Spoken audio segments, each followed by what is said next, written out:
नर्मदे हर मित्रों,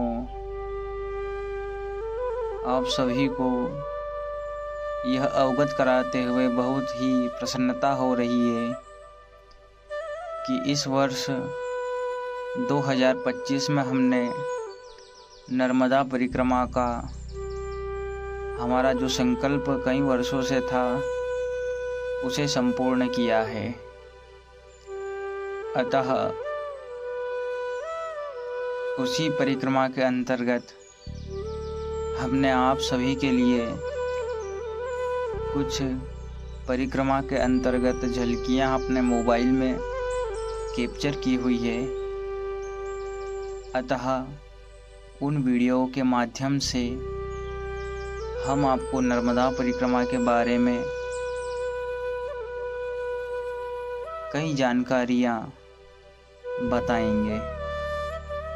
नर्मदा परिक्रमा हमारी ओमकारेश्वर से प्रारंभ होती है और उन्हीं ओमकारेश्वर महादेव जी के दर्शन एवं आशीर्वाद से हम लोग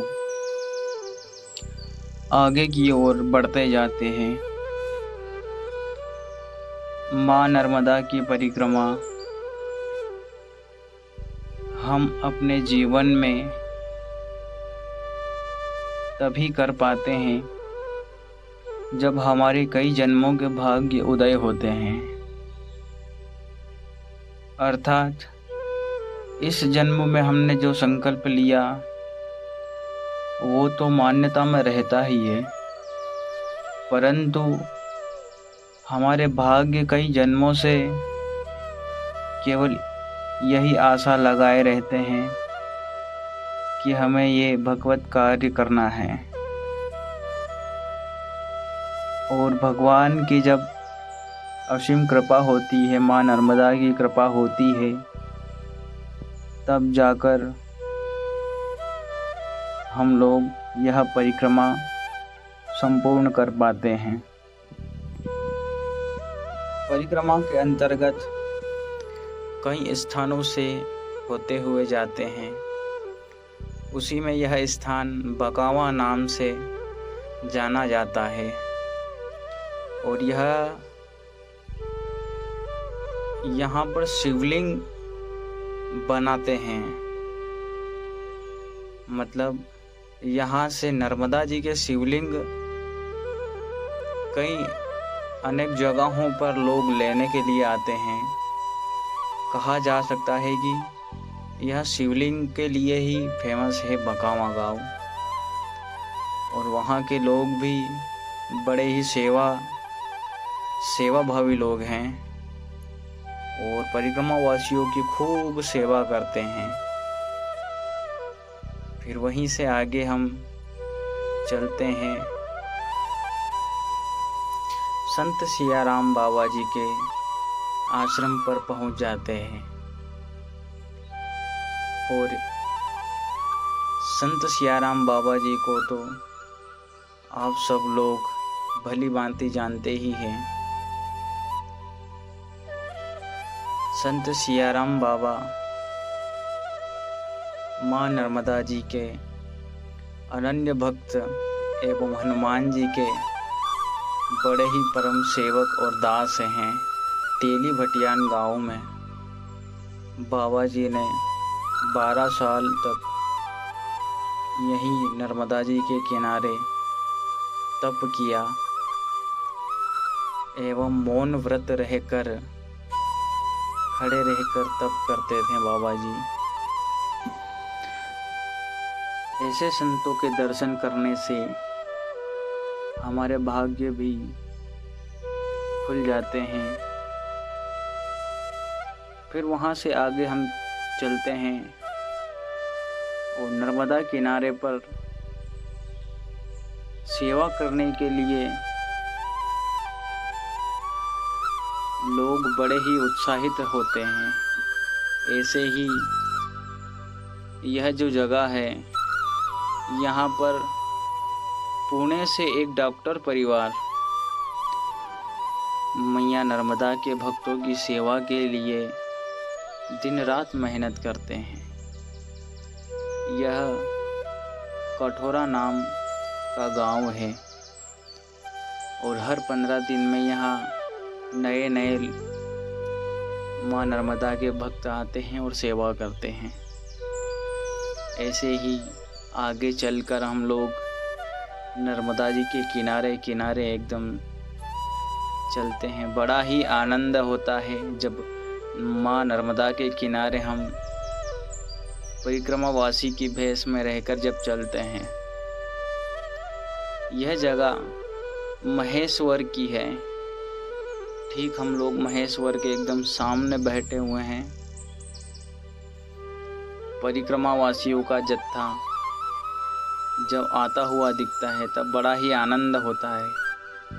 नर्मदे हर नर्मदे हर नर्मदे हर, सभी के मुख से यही आवाज़ आती है। साधु संतों का दर्शन करते हुए इस परिक्रमा में आगे बढ़ा जाता है। कहते हैं कि जो व्यक्ति परिक्रमा करता है उसके मन में वैराग्य उत्पन्न होने लगता है। वह संसार से वैराग्य लेने की उम्मीद में रहता है। और हाँ, ये सत्य भी है, क्योंकि संसारिकता में रहकर व्यक्ति इस तरह का संकल्प ले ही नहीं पाता है। जो संसारिकता से ऊपर उठ जाता है वही तो माँ नर्मदा की गोद में आकर सोता है। मित्रों, यह दृश्य जो आप देख रहे हैं यह सभी नर्मदा परिक्रमावासी हैं और सभी माँ की गोद में बैठकर बहुत आनंदित हो रहे हैं, भजन कर रहे हैं और भोजन भी कर रहे हैं। माँ की कृपा इतनी है कि इस पथ पर जो चलता है वो ना तो कभी भूखा रहता है ना प्यासा रहता है, ना उसे कोई चिंता, भय या किसी जीव जंतु या जानवर का डर रहता है। जब हम एक आश्रम पर बाल भोग पाने के लिए रुके हुए थे तभी ये कुछ लोग गाड़ी से सामान लेकर आश्रम की ओर बढ़ रहे थे और यह लोग माँ नर्मदा जी के ऐसे भक्त हैं जो हर आश्रमों पर जाते हैं और कुछ ना कुछ राशन वहाँ अर्पित करके आते हैं। यह लोग किसी लालच या पैसे के लिए ये काम नहीं करते हैं। यह अपने मन को और अपने धन को शुद्ध रखने के लिए यह पुण्य का काम करते हैं। और यह आप देखिए दृश्य जो है एकदम माई के किनारे पर यह आश्रम बना हुआ है। हम लोग दोपहर में रुके हुए थे यहाँ, एकदम मैया का दर्शन भी हुआ और यह आश्रम पर भोजन भी ग्रहण हुआ। सीताराम सीताराम सीताराम की धुन से यह आश्रम में भजन गूंजता रहता है और वही धुन के बाद में भोजन प्रारंभ होता है। भोजन के बाद में माँ के दर्शन किए, माँ को धन्यवाद दिया और फिर आगे की ओर प्रस्थान किया। आगे जाकर एक घर से आवाज़ आई, बाबा नर्मदे हर। और वहाँ गए तो एक माता जी ने हमको चाय प्रसाद वितरित किया। परिक्रमा में अगर आप जाते हैं तो कभी भी अगर कोई आपको आवाज़ देता है या किसी के घर से आपको आवाज़ आती है कि बाबा चाय पीजिए या कुछ बाल भोग लीजिए, तो आप मना नहीं कर पाते हैं। और वैसे तो मना करना भी नहीं चाहिए। अगर सामर्थ्य है, आप कर सकते हैं ग्रहण, तो आप अवश्य कीजिए। अन्यथा आप थोड़े समय उनके पास बैठ जाइए, बातचीत करिए, तो भी उनका मन प्रसन्न हो जाता है। और परिक्रमा में अगर कोई आपको भोजन, चाय, पानी की व्यवस्था करता है, तो आप कभी भी मना मत कीजिए। बस कहते हैं अगर एक बार मना किया तो दिन में आपको भोजन प्रसादी मिलने का डर रहता है। मतलब यह है कि दिन भर फिर भोजन नहीं मिलता है। इसीलिए आप कभी भी जाएं तो मना ना करें। वैसे ही हनुमान जी महाराज के दर्शन और ग्राम बोरलाई में हम लोग रुके भोजन प्रसादी के लिए, और हमारी मैया आटा लगा रही है। कुछ ग्रामीण भक्त और परिक्रमावासी यहाँ सब्जियां सिद्ध कर रहे हैं। इस पथ पर सेवा बहुत होती है मित्रों, और सेवा के लिए ही माँ नर्मदा जी के तट पर लोग आते हैं, अपने हाथों से भोजन बनाते हैं और मैया के सेवक को बड़े ही प्रेम और आदर पूर्वक भोजन करवाते हैं। परिक्रमा में हमें अपनी थाली, कटोरी, गिलास और अपना एक गद्दा, एक कंबल आदि सारी व्यवस्थाएं लेकर चलना पड़ता है। कई आश्रमों पर उपलब्ध हो भी जाते हैं ये सब, परंतु कई ऐसे आश्रम भी हैं जहां नहीं मिलते हैं, तो इसीलिए हमको यह सब साथ में रखना पड़ता है।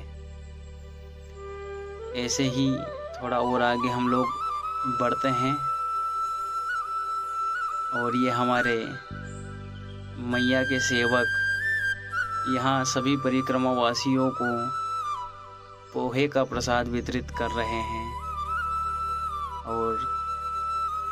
और आगे बढ़ें तो चाय की सेवा, फिर और आगे बढ़ें दोपहर हो भोजन की व्यवस्था। तो भोजन यहाँ हम लोगों ने चावल की खिचड़ी अपने हाथों से बनाई थी। यह जगह बड़वानी से आगे है गायत्री मंदिर। यहाँ पर एक मैया सेवा करती है, जो उनसे बन जाता है वो नर्मदा परिक्रमा वासियों की सेवा के लिए सामान उपलब्ध करवा देती हैं, और परिक्रमा वासी अपना हाथों से सब बना लेते हैं। यहाँ रात्रि विश्राम सभी परिक्रमा वासियों का, सभी एक परिवार की तरह ही रहते हैं। आनंद से सुबह अपना स्नान ध्यान आदि निवृत्त करके फिर आगे की ओर बढ़ते हैं। मित्रों, यहाँ से बड़वानी से लगभग कुछ आगे जाकर सूल पानी की झाड़ी प्रारंभ हो जाती है। सूल पानी की झाड़ी पहले यहाँ बहुत ही डर रहता था, क्योंकि यह आदिवासियों का क्षेत्र है। और पहले जब बताते थे कि परिक्रमावासी जब यहाँ से निकलते थे, तो उनके कपड़े, वस्त्र सारे, झोला और कंबल, जो भी उनके हाथ में रहता था सब कमंडल सब छुड़ा लेते थे। बताते थे कि उनको निर्वस्त्र करके ही वहाँ से भेजते थे आगे। परंतु अब ऐसा कुछ नहीं है। वही आदिवासी आपकी आगे सेवा करते हुए दिखेंगे। कोई जल पिला रहा है, कोई बाल भोग करवा रहा है, कोई भोजन करवा रहा है। परिक्रमा वासियों की सेवा के लिए तत्पर रहते हैं। ऐसे ही रास्ते में हम लोग आगे बढ़े। दोपहर का समय हुआ। भोजन के लिए कुछ आश्रम पर व्यवस्था थी नहीं। तभी यह गाड़ी पीछे से आती है और सभी परिक्रमा वासियों को खिचड़ी का प्रसाद वितरित करती है। प्रसाद पाकर हम लोग आगे की ओर बढ़ते हैं और यहाँ से पहाड़ी क्षेत्र की सुंदरता को निहारते हुए हम लोग परिक्रमा में आगे बढ़ते जाते हैं। बड़े सुंदर दृश्य दिखाई देते हैं। माँ नर्मदा बीच में है और अगल बगल में पहाड़ों से मैया को ढका हुआ है। बहुत ही आनंद आता है मित्रों, अगर हम जिन पहाड़ों को वीडियो के माध्यम से देखते हैं और उन्हें जब हम लोग लाइव देखते हैं तब बहुत ही आनंद आता है। जंगल के रास्ते से नर्मदा परिक्रमा में आगे बढ़ते जाते हैं। परिक्रमा में चलने के लिए आपको एक डंडा और कमंडल यह साथ में अवश्य रखना है। पहाड़ों में जब हम चलते हैं तब कई रास्ते इतने कठिन होते हैं कि हम लोग अपना संतुलन बिगाड़ देते हैं। संतुलन हमारा बिगड़ जाता है तो गिरने का डर रहता है। डंडा हमारे लिए बहुत ज़रूरी है और कमंडल वो भी ज़रूरी है। जल पान करने के लिए हमको कमंडल ही रहता है। हमको कहीं स्नान करना है, डोल डाल के लिए जाना है, तब भी कमंडल हमारे साथ में होता है।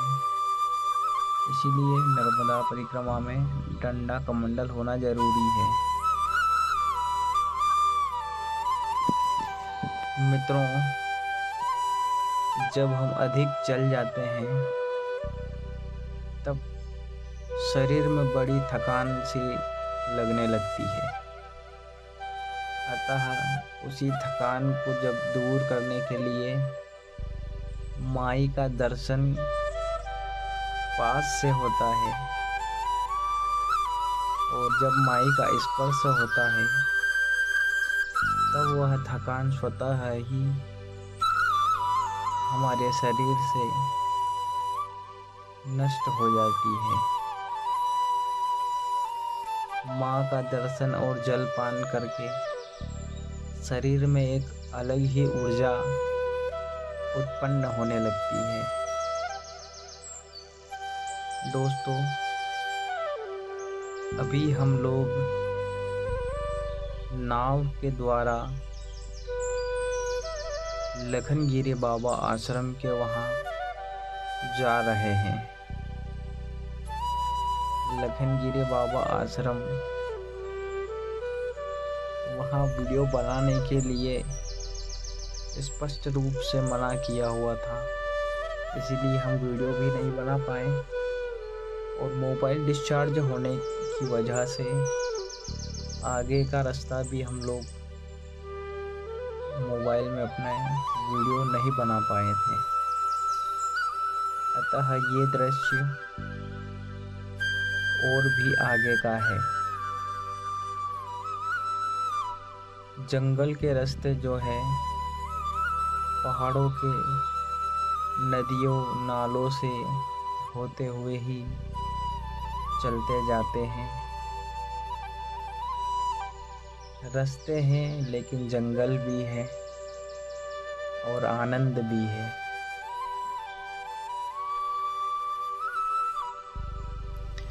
हमने जीवन में कभी यह सोचा भी नहीं होगा कि हम ऐसे ऐसे रास्तों से भी पैदल चल सकते हैं।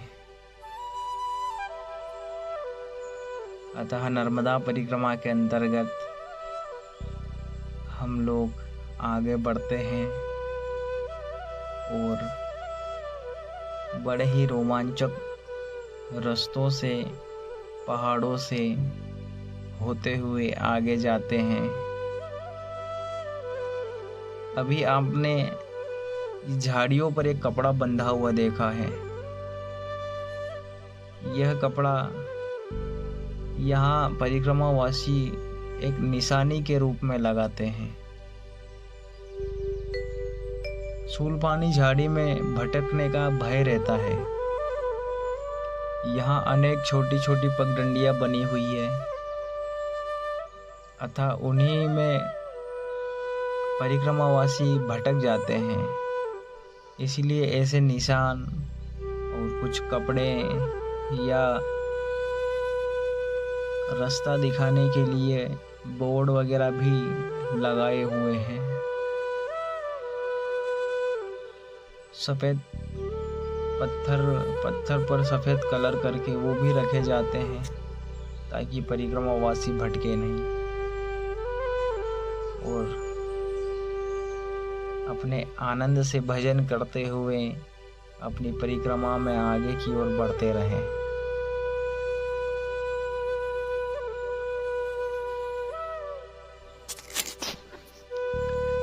इन सुंदर सुंदर दृश्यों को देखते हुए मन बड़ा ही आनंदित होता है। प्रकृति की सुंदरता एवं माँ नर्मदा जी की परिक्रमा बहुत ही कहा जा सकता है कि हम लोग बहुत ही खुशनसीब हैं जो यह परिक्रमा करने के लिए निकल पड़े हैं। शूलपानी की झाड़ियों से थोड़ा आगे बढ़कर हमको रोड लगने लगता है। यहाँ बड़वानी से दो रास्ते निकलते हैं, एक रोड वाला रहता है और एक पगडंडियों वाला रहता है। हम लोग पगडंडियों के रास्ते से निकले थे और यहाँ आकर वो दोनों एक हो जाते हैं। मित्रों, यहाँ बरगद का पेड़ और समय जो है शाम का हो गया है और हम लोग रात्रि में इसी बरगद के पेड़ के नीचे सोए हुए थे। सुबह उठे, स्नान ध्यान हुआ, अपनी पूजन अर्चन हुआ और आगे की ओर निकल पड़े। फिर वही जंगल के रास्ते,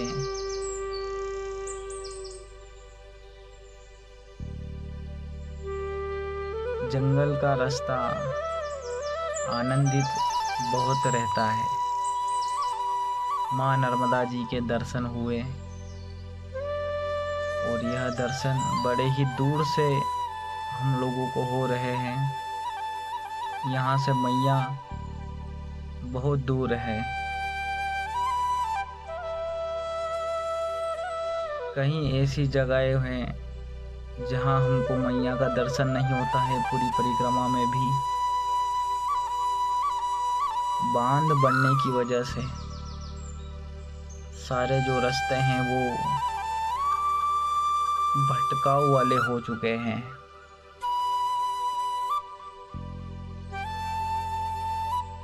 कई जगहों से हमको उल्टा घूमकर भी जाना पड़ता है और यह आदिवासियों के घर एक घर इस पहाड़ी पे, दूसरा घर उस पहाड़ी पे, इस तरह से इनके घर रहते हैं। सेवा करने के लिए यह उसी मार्ग में आकर बैठे रहते हैं। इनके बच्चे चॉकलेट खाने के लिए यहीं बैठे रहते हैं। परिक्रमावासी जो भी आते हैं इनको एक न एक चॉकलेट देते हैं। जिन लोगों को पहाड़ों और जंगलों में घूमने का शौक है वे लोग भी अवश्य यहाँ आए। इसमें दो फायदे हैं। एक तो उनका घूमना फिरना हो ही जाता है और दूसरा यह है कि हम माँ नर्मदा की भक्ति भी कर सकते हैं।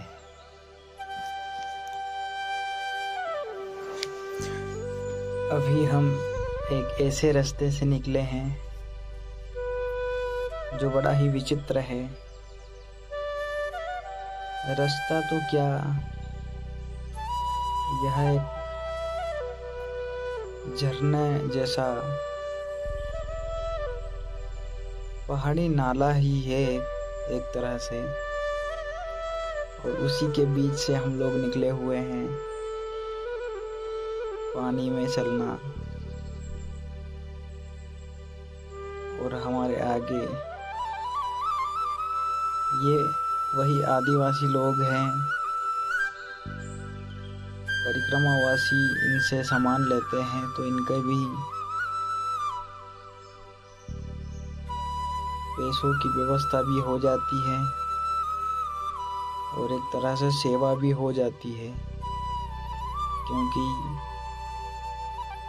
यहाँ आश्रम थोड़ा दूरी पर रहते हैं तो कुछ न कुछ बाल भोग तो लेना ही होता है। ऐसे ही बिस्किट वगैरह कुछ लेके सभी परिक्रमावासी रख लेते हैं और आगे बढ़ते हुए यह रास्ता, यह एकदम ढलान वाला रास्ता है दोस्तों, और ऐसे रास्तों पर चलने का भी डर रहता है। बड़ी सावधानी से चलना पड़ता है। पैर फिसलने का डर रहता है। छोटे छोटे कंकड़ पत्थरों पर हमारे पैर फिसल सकते हैं। इस वजह से हम गिर भी जाते हैं, क्योंकि हमारे कंधों पर बैग का वजन भी रहता है और हमारा संतुलन बन नहीं पाता है। और यह पहाड़ी झरने बड़े ही मनमोहक होते हैं। पहाड़ों में इन्हीं झरनों का पानी हमको पीने के लिए उपयोग में लेना पड़ता है, क्योंकि कमंडल 2-3 बार पानी पीने पर खाली हो जाते हैं। यह ढलान वाले रास्ते से परिक्रमावासी उतरते हुए आ रहे हैं। आप देख ही सकते हैं कितनी सावधानी से चलना पड़ता है ऐसे ढलान वाले रास्तों पर। थोड़ा आगे चलकर फिर हमको एक संगम नदी पार करना है। उसके लिए हमको नाव के माध्यम से नदी पार करके इस पार से उस पार जाना है। और ये हमारे परिक्रमावासी उन्हीं नाव के लिए जा रहे हैं। यह लोग नावों के माध्यम से सेवा भी कर रहे हैं और अपने घर को चलाने के लिए धन अर्जित भी कर लेते हैं। हमारे परिक्रमावासी आनंद से नाव की सवारी में बैठे हुए हैं। तो दोस्तों, हमारा सफ़र आज इस वीडियो में यहीं तक ही रहेगा। अगली वीडियो हमारी इसी आश्रम से आगे की ओर हम बनाएंगे। तब तक के लिए अलविदा। नर्मदे।